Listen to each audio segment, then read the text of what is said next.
وایا رښتیا به وایي رښتیا اختره اخوره قسم په خپل ښایست باندې ستا د راتګ د هرکلي په خاطر مونږ کړې رنګینې د خپل کلي کوڅې تا خپل رنګین مازدیګر چېرته پرېښو ما د بادار نه پیسې قرض اخیستې څرې ګریوان ته مې تڼۍ راوړي ای سنتي پیغمبري اختره مونږ هم جوړ د ادم له خټې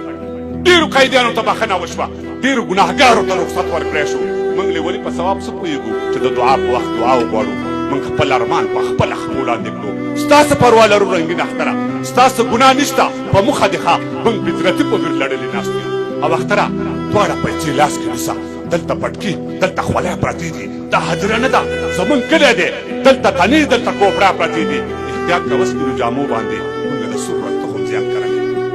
څه وکړم څه وکړم لاړ شم د بازار په لورې که د شهید لالا مزار په لورې دا ماشومان د دیوالو خواو ته ستا په دلي ورځ نخر پاتې دي دا اعلانیه د یوې مور د خولې ده سا اورم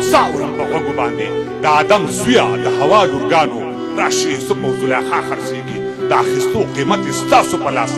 دواړو وړو بچو یې شور جوړ کړې موږ موږه ښه یو موږ ډوډۍ نه غواړو موږ د مور د څنګه مه پیلوئ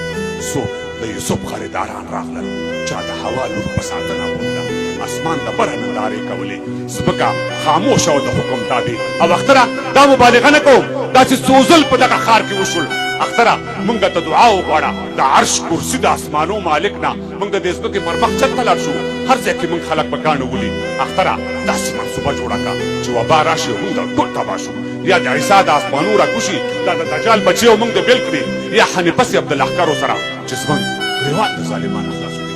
لږ وخت مې ومو ډېره ډېره مننه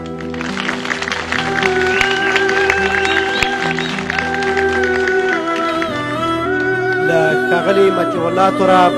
له ګڼو